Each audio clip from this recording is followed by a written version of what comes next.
애청자 여러분, 안녕하십니까? 오늘도 만남이 되어서 진심으로 반갑고 감사드립니다. 오늘은 호세아 2장 강의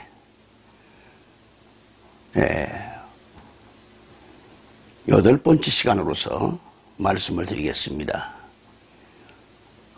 호세아 2장 1절 말씀부터 다시 봉독해 드립니다. 너희 어머니와 논쟁하라. 그는 내 아내가 아니요 나는 그의 남편이 아니라 그가 그의 얼굴에서 음란을 제하게 하고 그 유방 사이에서 음행을 제하게 하라. 그렇지 아니하면 내가 그를 벌거벗겨서 그 나던 날과 같게 할 것이요 그로 광야 같이 되게 하며 마른 땅같이 되게 하여 목말라 죽게 할 것이며 내가 그의 자녀를 긍휼히 여기지 아니하리니 이는 그들이 음란한 자식들임이니라. 그들의 어머니는 음행하였고 그들을 임신했던 자는 부끄러운 일을 행하였나니 이는 그가 이르기를 나는 나를 사랑하는 자들을 따르리니 그들이 내 떡과 내 물과 내 양털과 내 삶과 내 기름과 내 술들을 내게 준다 하였습니다. 그러므로 내가 가시로 그 길을 막으며 담을 쌓아 그로 그 길을 찾지 못하게 하리니 그가 그 사랑하는 자를 따라갈지라도 미치지 못하며 그들을 찾을지라도 만나지 못할 것이라. 그제야 그가 이르기를 내가 본 남편에게로 돌아가리니 그때 내 형편이 지금보다 나았음이라 하리라. 아멘. 지난번에 이어서 말씀을 전합니다. 어머니 가슴에서 나오는 젖을 먹는 그런 아이와 또 소젖을 먹고 자란 그런 아이의 차이점은 분명히 다르다 하는 것을 지난번에 말씀을 드렸습니다. 이것은 또 의학적이기도 하고요. 의학자인 모 장로님의 얘기를 전해드렸습니다. 그 장로인 의학 박사는 아이가 자라나는 그 과정에서 소젖을 먹고 자라는 아이는 어머니의 가슴을 들이받을 일이 많다라는 거죠. 그래서 아이를 사람이 낳았지만 키우는 것은 소가 키운다 그런 얘기가 있습니다. 즉 사람 플러스 짐승이죠. 사람 플러스 짐승은 사람도 아니고 사람도 아니에요. 그게 노아시대의 네피림이라는 겁니다. 네피림. 그래서 당시 노아시대 때에 하나님의 아들들과 또 결혼을 했는데 사람의 딸들하고 결혼을 했는데 그들이 다 네피림이 됐어요. 네피림. 이 말씀을 듣는 애청자 여러분, 이거 정말 바로 아셔야겠죠? 심각한 일이죠. 웃고 넘어갈 일이 사실은 아닙니다. 아이를 낳기는 사람이 낳는데 키우는 건 누가요? 소나 양이 젖을 내서 키우는 거죠. 여기에 소기운이 들어가니까 짐승화가 되는 겁니다. 짐승화. 오늘 본문 말씀 2절에 젖가슴 사이에서 간음을 버리게 하라 이렇게 말씀이 됩니다. 간음과 음행을 제거하라는 것은 무엇을 말할까요? 성도들이 교회에서 전하는 이 말씀이 젖인가 아니면 달라는 음식인가를 이걸 구분할 줄 알아야 됩니다. 이 구분해야 돼요. 구분할 때예요. 그런데 아직도 모두 젖을 먹을 것인가? 성경에 분명코 전 먹이는 자가 뭐가 있다고 그랬을까요? 화가 있다고 그랬어요. 여기서 전 먹이는 자가 누굴까 그러면 여기서 양떼들에게 젖을 먹이는 것은 바로 목회자죠. 성도들은 그것을 젖만 주니까 좋다고 꿀꺽꿀꺽 잘도 받아 마시죠. 받아 먹습니다. 다시 말하면 강단에서 전하는 음행의 젖을 먹어서는 안 되는데 말이죠. 그게 좋다고 뻘꺽뻘꺽 마셔요. 이 시대는 젖 먹일 때가 아닙니다. 지금 단단한 꾸준 식물을 준비해서 양들에게 먹여야 돼요. 진리로 바로 깨우쳐줘야 돼요. 젖만 먹이는 목회자가 되지 말고 양들을 이제는 성숙시켜서 젖을 떼고 단단한 식물, 음식을 먹여야 돼요. 하나님의 영원한 진리를 먹여라 이 말이죠. 이를 깨닫지 못하고 젖만 먹는다면 목회자가 젖만 성도에게 마구 퍼먹인다면 화가 임한다는 사실을 왜 모르는가? 청자 여러분, 젖을 먹는다는 건 뭘까요? 순수한 젖이 아닌, 모유가 아닌 음행의 가슴에서 나오는 것을 나오는 그 젖을 먹어서는 안 된다는 걸 알아야 합니다. 목회자가 강단에서 기도하고 말씀을 깊이 묵상하고 깊이 있게 연구하고 거기서 나오는 깊은 영적인 상태에서 나오는 참된 양식, 단단한 음식, 이 진리의 말씀을 먹여야 되겠는데 목사가 탁구나 치러 다니고 볼링이나 하나 다니고 골프나 세상에 치러 다니고 골프 그러니까 세상에 미쳐버려 있는 거예요. 그래도 그렇게 되니까 뭐요? 기도가 되겠어요? 말씀이 쏟아지겠어요? 세상과 짝 하다 보니까 설교 시간에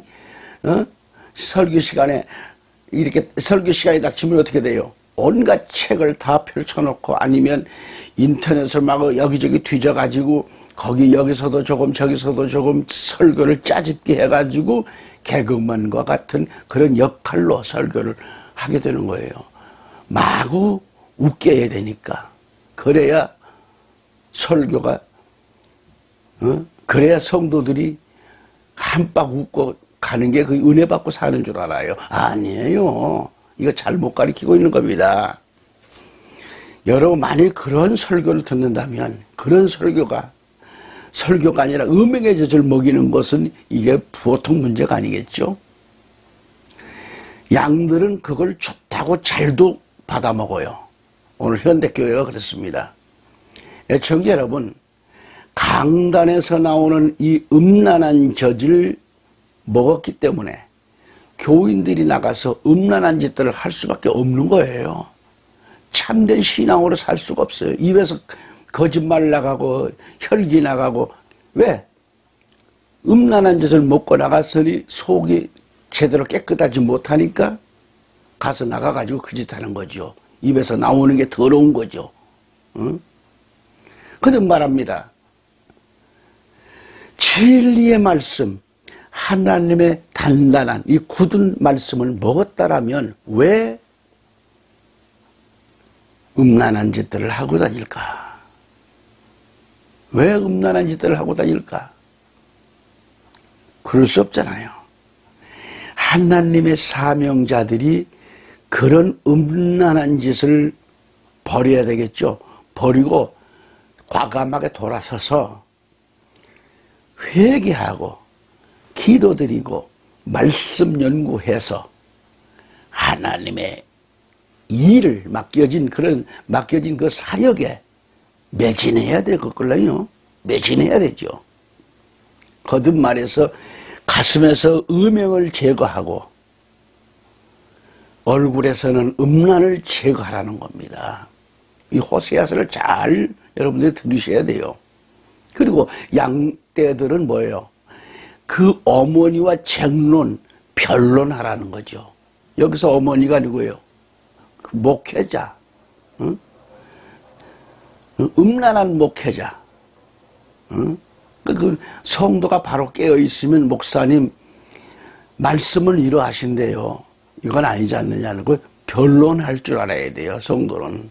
그래서 성도들은 무조건 말씀 먹고 아멘이 아니라 이 말씀을 정말 깊이 있게 읽고 설교를 메모하고 그걸 붙들고 기도하고 하나님께 물어야 돼요. 하나님, 오늘 이 설교 말씀을 들었는데 제가 생각할 때는 이런데 하나님, 아버지 내게 지혜를 주옵소서. 우리 목사님이 이렇게 가는 것 같은데 하나님 내게 지혜를 주셔서 바로잡는 교회가 되게 해 주옵소서 하고 기도해야 돼요. 변론해야 돼요. 어머니와. 지금까지 호세아서 2장 2절 말씀을 이렇게 전해드렸어요. 제가 3절 말씀 들어갈까요? 그리하지 아니하면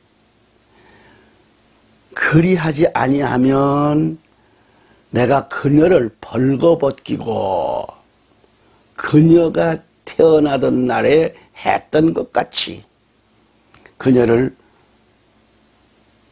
벌거리로 세우며 또 그녀를 광야같이 되게 하고 마른 땅같이 되게 해서 목마름으로 그녀를 죽이리라 그래놨어요. 그렇게 말씀하고 있어요. 목마름으로 그녀를 죽이리라. 자, 애청자 여러분, 자녀에게 음란한 젖을 먹여놓고 그 자녀가 훌륭한 선지자 되기를 기대할 수 있을까요?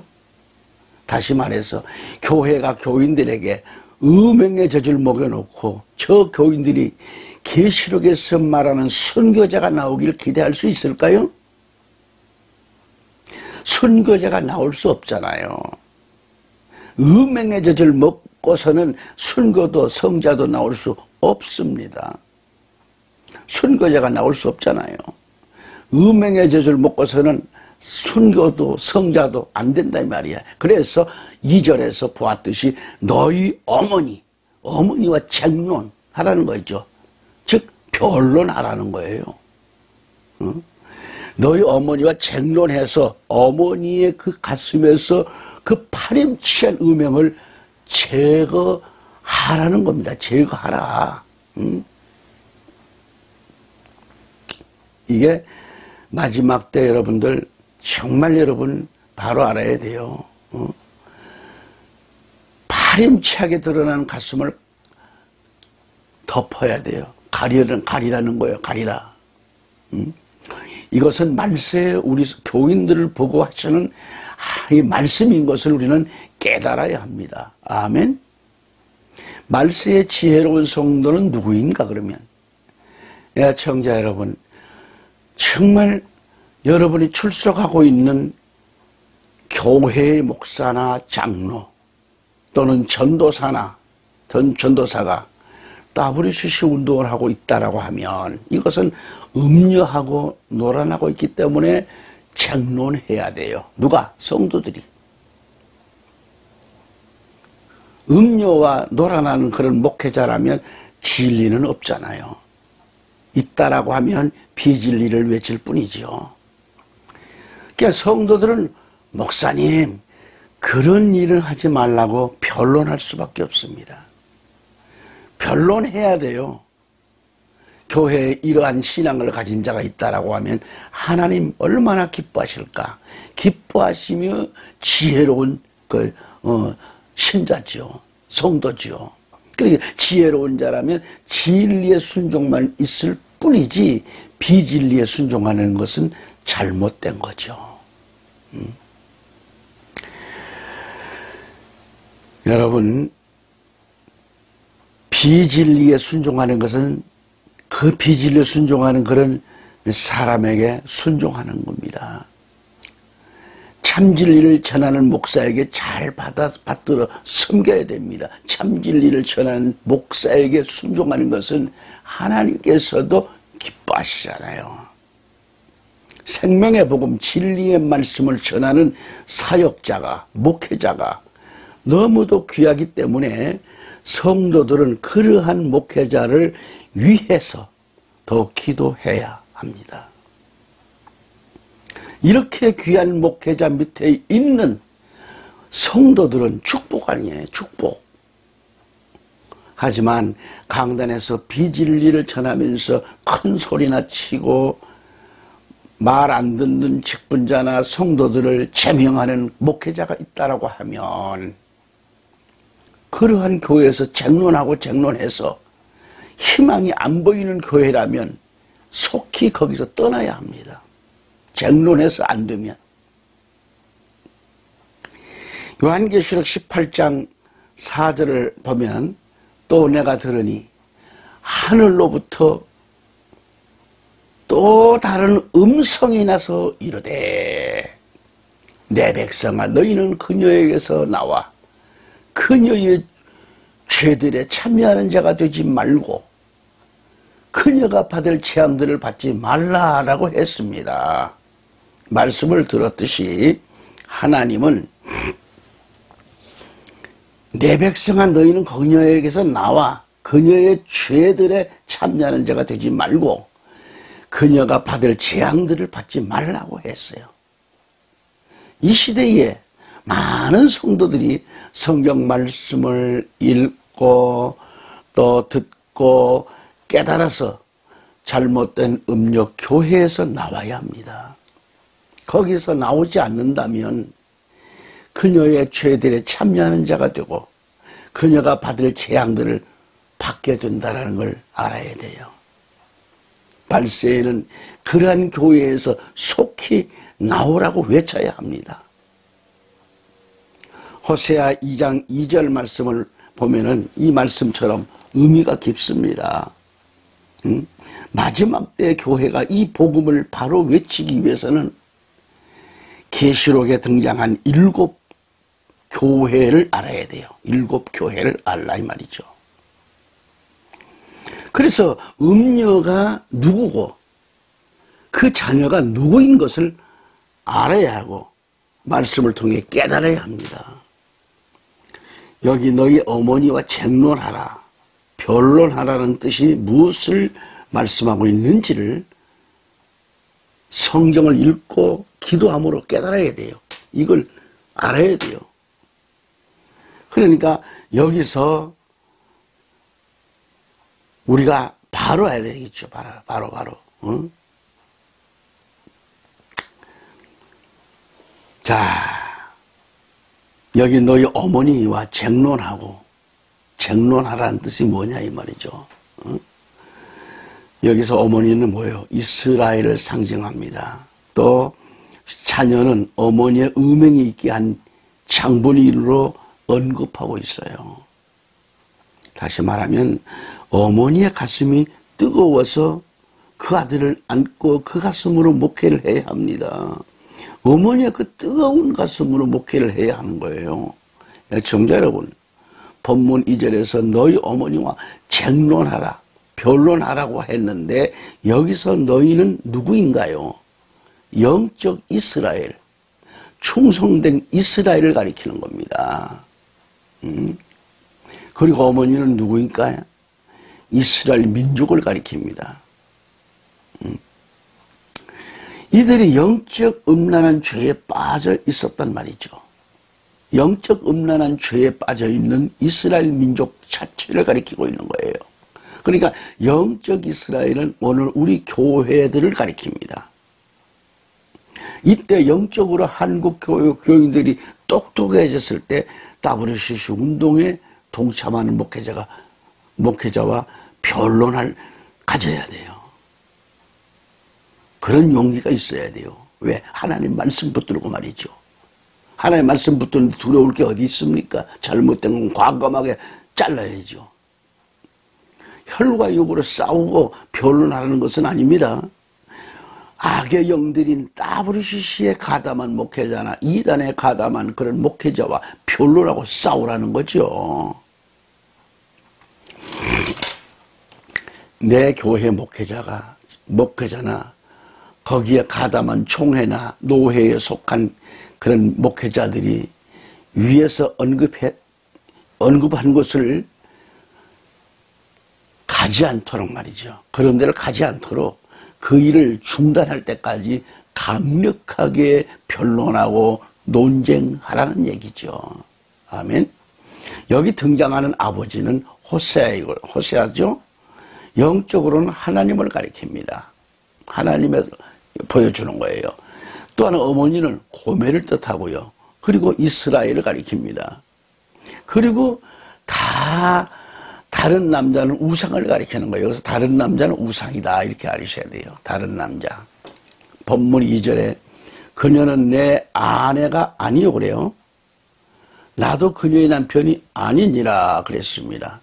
타락해지는 이스라엘, 멸망의 길로 달려가는 이스라엘을 향하여 그들의 죄악을 중단할 때까지 강하게 변론하고 책론을 할 것을 요구하고 있어요. 타락한 목회자들의 악행이 제거될 때까지 노력을 다하라는 말씀입니다. 타락의 길로 달려가는 저들을 바로잡아주고 구원기 위해서 노력하라는 하나님의 준엄한 분부이신 걸 알아야 돼요. 심판의 주가 되시는 하나님께서 먼저 우리에게 이 일을 하라고 요청하고 계시기 때문에 우리는 주의를 기울여야 한다 그런 얘기죠. 아멘. 똑똑한 성도가 목회자를 상대로 선한 싸움을 싸워야 하는 자녀인 성도들의 마음은 괴롭겠지만 이렇게 해서라도 어머니인 목회자를 구원하는 유일한 길이라면 해야겠죠. 어머니 이스라엘에게 강한 회개의 요청을 하라는 겁니다. 우상하고 쟁론하라는 것이 아니에요. 아버지를 떠난 어머니하고 쟁론하라는 말씀이죠. 하나님은 영적 이스라엘에게 선한 싸움을 할 것을 명령하셨어요. 여기서 성경 몇 구절을 좀 찾아보면 디모데전서 1장 18절에 아들 디모데야 전에 너에 관하여 주어진 대언들에 따라 말씀 선포지요. 대언의 말씀을 따라서 내가 네게 이 직무를 주노니 곧 너는 그것들을 힘입어 선한 싸움을 싸우며 그랬어요. 선한 싸움을 싸우라. 그 다음에 19절에 들어가서 보면은 믿음과 선한 양심을 붙들라. 어떤 자들이 그것을 버리고 믿음에 관하여는 파선하였느니라 그랬고요. 디모데전서 6장 12절 가서 보면 믿음의 선한 싸움을 싸우며 영원한 생명을 붙들라. 그것을 위하여 너 역시 부르심을 받았고 많은 증인들 앞에서 선한 고백을 하였도다 그랬어요. 디모데후서 4장 7절 8절 2절을 가서 보면은 내가 선한 싸움을 싸우고 나의 달려갈 길을 마치고 믿음을 지켰다라고 했고 8절에 이후로는 나를 위하여 의의 구원이 예비되어 있나니 주 곧 의로우신 심판자께서 그 날에 그것을 내게 주실 것이요 내게만 아니라 그분의 나타나심을 사랑하는 모든 자들에게도 주시리라. 아멘. 자, 그러면 여러분 말씀을 지금까지 듣고 계십니다. 그렇다면 왜 변론을 해야 될까요? 이게 매우 중요한 얘기입니다. 2절 말씀에 그녀가 자기 눈앞에서 음행을 버리게 하고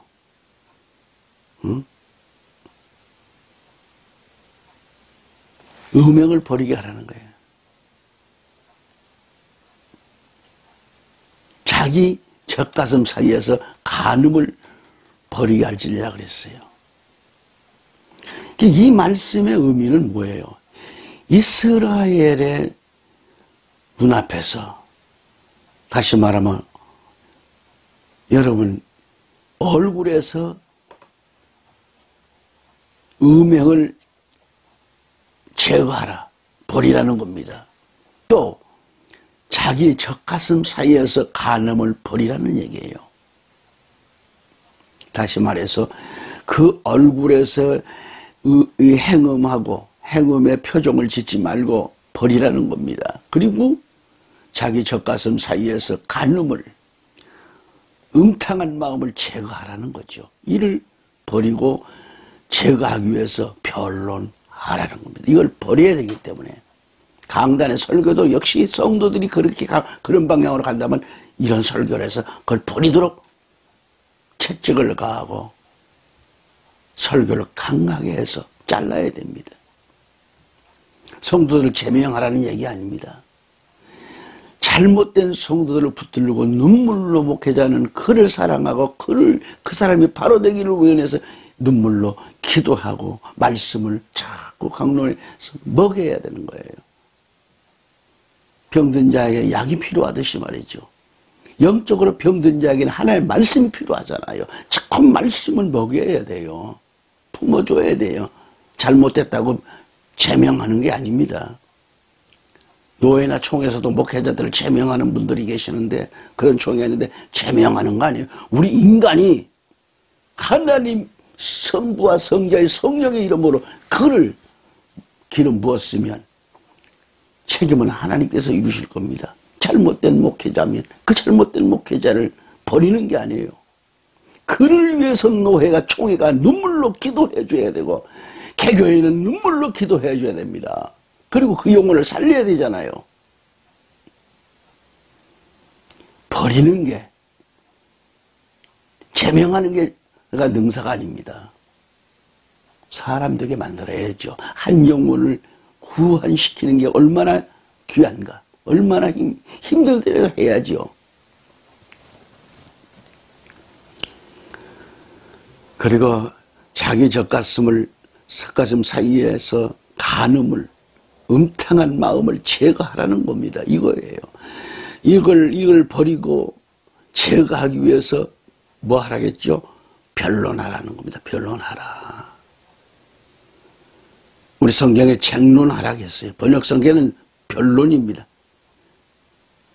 사람의 얼굴을 하면 부끄러움과 기쁨이 표현되는 곳입니다. 얼굴이.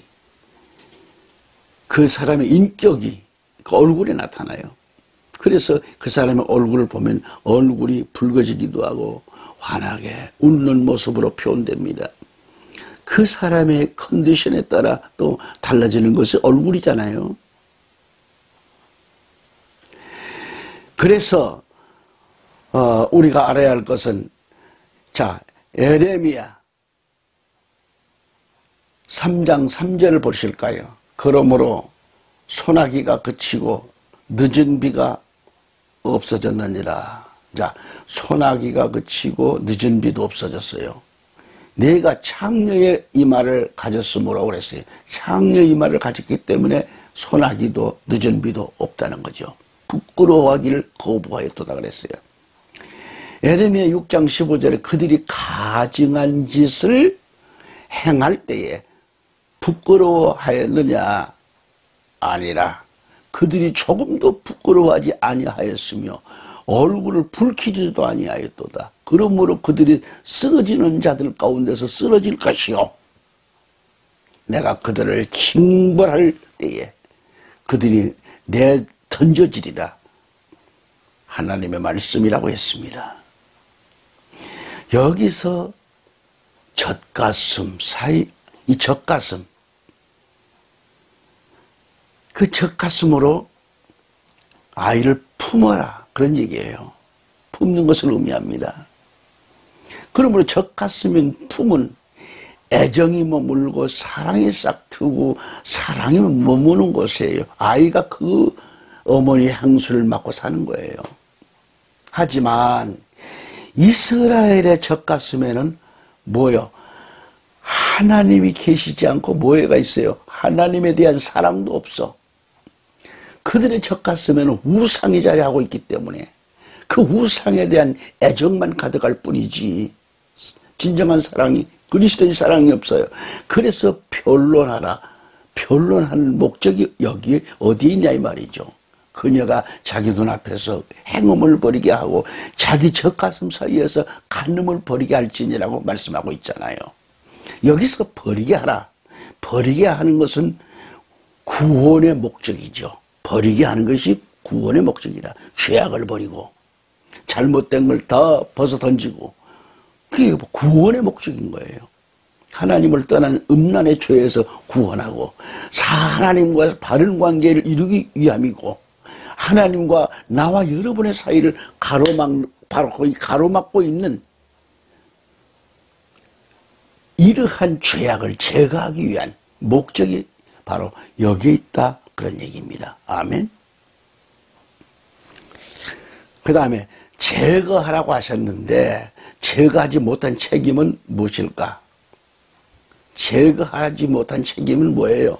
하나님은 5가지의 형벌을 주실 것을 말씀하셨어요.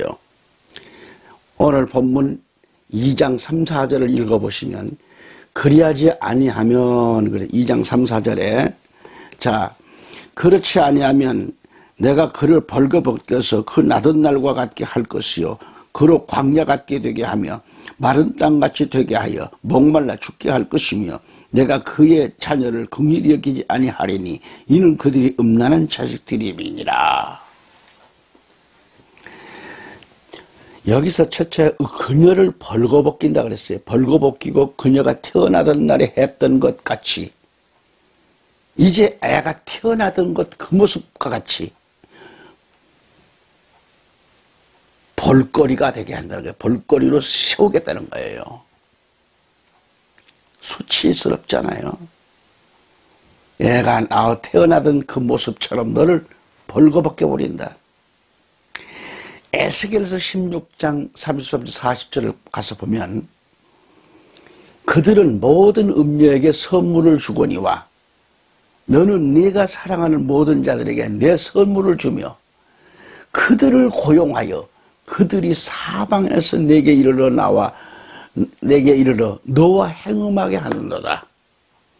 네가 행음할 때에 다른 여자들과 반대되는 것이 내게 있나니 반대되는 것이 내게 있다 그래서 다른 여자들과의 비해서 반대되는 것 이게 내게 있나니 아무도 행음을 버리려고 너를 따르지 아니하느니라.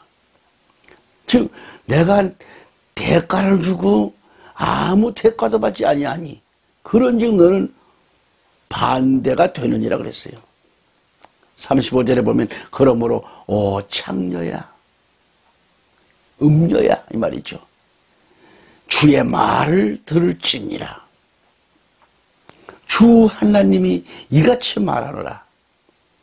네 더러움이 쏟아져 나왔고 더러움이 보니 하나님 보실 때 네 타락한 네 몸에서 네 모습에서 더러움이 쏟아져서 나왔고 내 사랑하는 자들과 내 가정한 것들의 모든 우상과 버린 내 행음을 통해 또 내가 그들에게 준 내 자녀들의 피로 말미암아 네 벌거벗은 것이 드러났으니 그러므로 보라 내가 너를 사랑하는 모든 자들 즉 네가 함께하며 기쁨을 누리던 그런 자들과 내가 사랑하는 모든 자들을 네가 미워한 모든 자들과 함께 모으되 곧 사방에서 그들을 모아 너를 대적하게 하며 또 내 벌거벗은 것을 그들에게 드러내어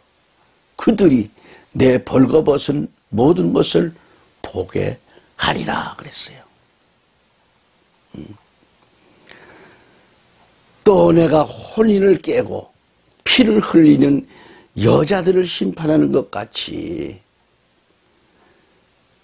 너를 심판한다. 심판하여 경로와 질투 속에서 내게 피를 주며 또 너를 그들의 손에 내주리니 그들이 내 우뚝 솟은 처소를 헐고 내 높은 처소들을 부수며 또 내 옷을 벗기고 내 아름다운 보석들을 취하며 너를 벌거벗겨 알몸으로 버려두고 또 무리를 데리고 올라와 너를 치되 돌로 치고 너를 그들의 칼로 찌르며 그랬습니다. 찌른다 그랬어요. 이 말씀들을 지금 보았고 들었습니다. 그렇듯이 수치와 형벌로 인한 수치와 그 형벌로 인한 처절하게 망하게 된다는 것을 여기서 보여주고 있는 거죠. 처절하게 망해요. 또 그녀를 광야 같게 되게 한다는 말씀이 뭘까요? 광야는 어떤 곳인가? 성경에 광야, 황량한 곳을 가리킵니다. 황량하다는 얘기. 광야는 황량한 곳. 거기는 들짐승들이 우글거리는 곳이고요. 황량한 들판에 먹을 것도 없어요. 마실 물도 없어요. 사람이 살 수 없는 곳입니다. 애청자 여러분, 오늘 우리가 광야 같은 인생이라면 얼마나 고통스럽고 외롭고 쓸쓸하겠는가. 코로나 이 팬데믹으로 인한 고통도 힘든 일인데 말이죠. 게다가 사업도 망하고 가정은 파괴되고 이렇게 죽음의 그림자로 위험이라고 하는 위험은 항상 도사리고 있는 이런 실정인데 얼마나 외롭고 고독하겠는가. 이 말씀을 듣고 계신 전국의 모든 우리 민족, 우리 대한민국 국민 여러분, 예수를 모르는 여러분도 위로받으십시오. 얼마나 힘들게 샀습니까? 시청자 여러분, 이러한 서글픈 인생이 된다면 안 되잖아요. 그러나 음란한 이스라엘을 이렇게 형벌하신다고 하나님 말씀하고 있습니다. 이제 3절 말씀을 들어가 보시면 어떻게 돼요? 마른 땅같이 되게 한다. 마른 땅같이. 여러분, 마른 땅같이 되게 한다는 희망이 없잖아요.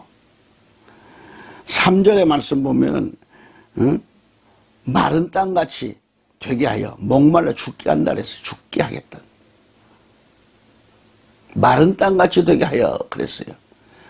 이 말씀대로, 말씀을 모신 대로 광야라는 것, 짐승들, 독사들, 전갈들이 이런 것들이 우글거리면서 정말 적막한 곳을 가리킵니다.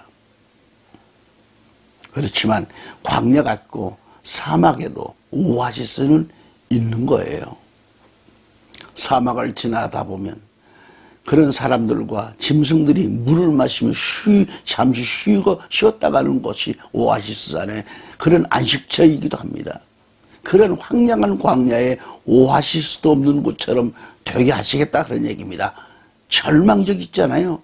인생에 있어서 물이 없는 땅이라면 그 어떤 비전도 희망도 없는, 아무것도 할 수 없어요.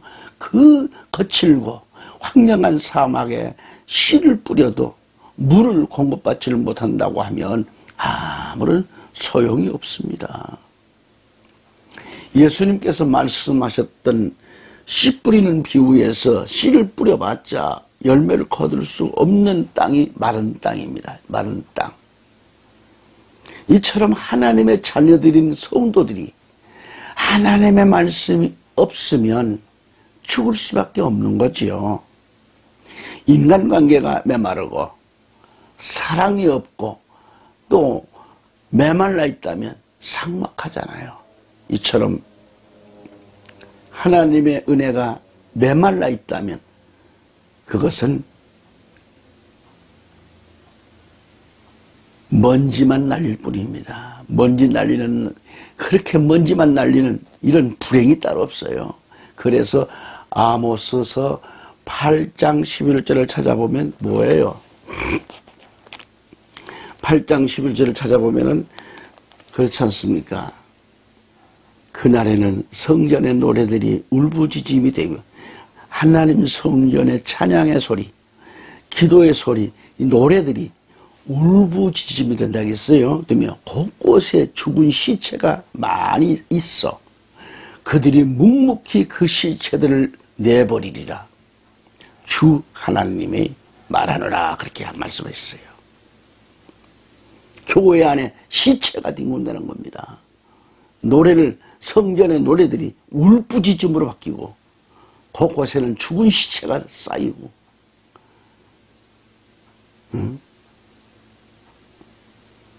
그 시체를 장사 지낼 곳이 없어서 다 갖다 그 시체들을 버린다 그랬어요. 누구 말이에요? 하나님 말씀이거든요. 결론적이 뭐예요? 이 죄값 아니겠어요? 죄. 죄값은 사망 아닙니까? 그러니까 하나님께서 이스라엘이 우상을 섬기는 이 음란의 죄를 회개하지 아니한 자들에게는 말씀이 끊어지는 거고요. 말씀을 안 주십니다. 결국 이런 자들은 영적으로 모두 죽음에 이르게 된다는 엄한 말씀의 경고입니다. 청자 여러분, 말씀을 지금까지 경청해 주셔서 감사합니다. 이 말씀은 마음속에 여러분 받아들이시고 또 여러분들은 가서 외쳐야 되고 마지막 때 하나님이 원하시는 사람으로 성도로서 하나님의 사람으로 살아가시다가 주님 만나는 역사가 있기를 우리 주 예수 그리스도로 축원합니다. 감사합니다.